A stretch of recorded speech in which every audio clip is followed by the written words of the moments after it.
is Pershing progressing diversity, equity, inclusion initiatives? I'm joined today by Tonia Bottoms to learn more. Tonia, welcome. Thank you. Glad to be here. Absolutely. So to dive right in, what trends are you seeing right now that are ultimately driving diversity, equity, and inclusion initiatives in this industry?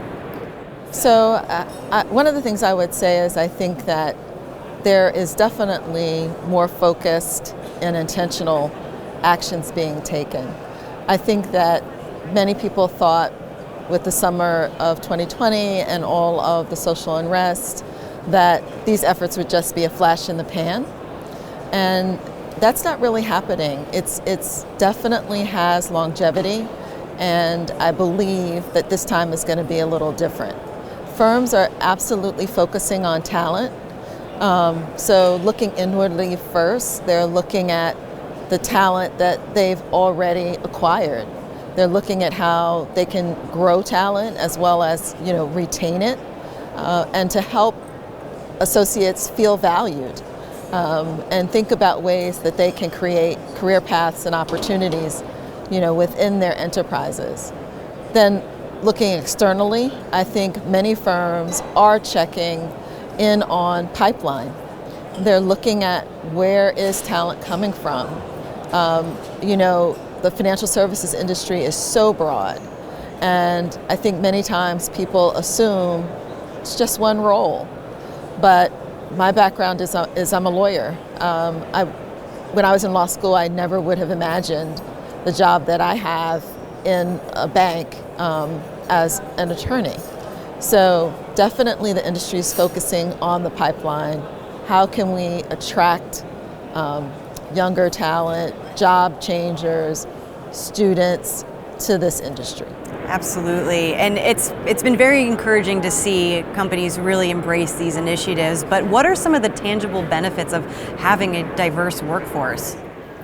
That's a great question, and I think first and foremost is having representation that reflects the communities we serve, right? You want to be able to have people that you're working with see within your firm that there are diverse representation among your associates, that you do have women who are senior leaders, that you have Black, Latinx, Hispanic, LGBTQ representation, because you want to embrace all of the communities that we serve. I think being able to actually see leaders who fit those roles really changes the experience and the perspective for people, who want to have access to financial services. It can be very intimidating, and so the scope of opportunity here in financial services should be reflective of all of the communities who can benefit from our work. And what is Pershing doing specifically to drive these initiatives?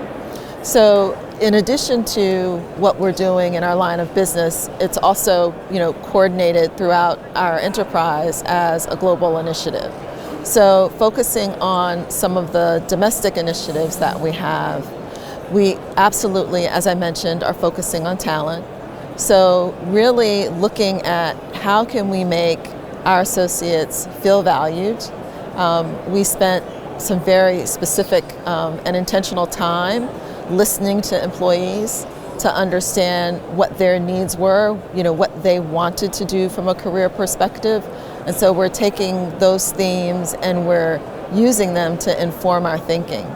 One of the things that we did from an enterprise perspective is our executive leadership team reevaluated our mission and our vision, and re-articulated our firm's values. And they thought it was important enough to include a value around strength and diversity.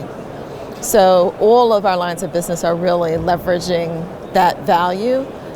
It's part of how we're evaluated within the firm, but it also really allows us to empower our associates, right? To actually bring action to be aligned with what we're saying our intentions are at the firm.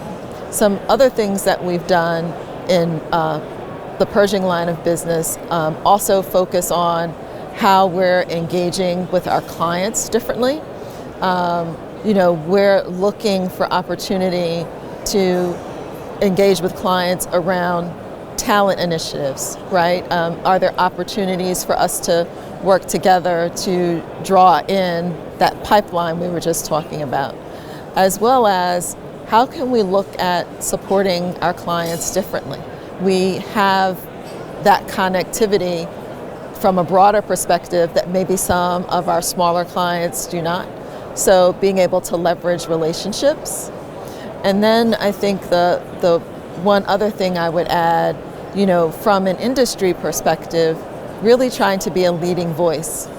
We're very involved with industry groups, and we are really trying to help adjust the experience and change the narrative.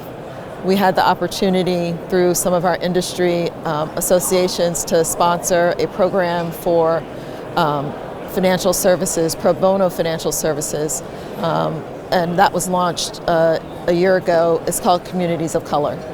Oh, that's really fantastic to hear that this is such an important aspect of Pershing's business line and their efforts for the future. So Tonia, thank you so much for your insights today. Thank you. For Advisorpedia, I'm Shannon Rossick.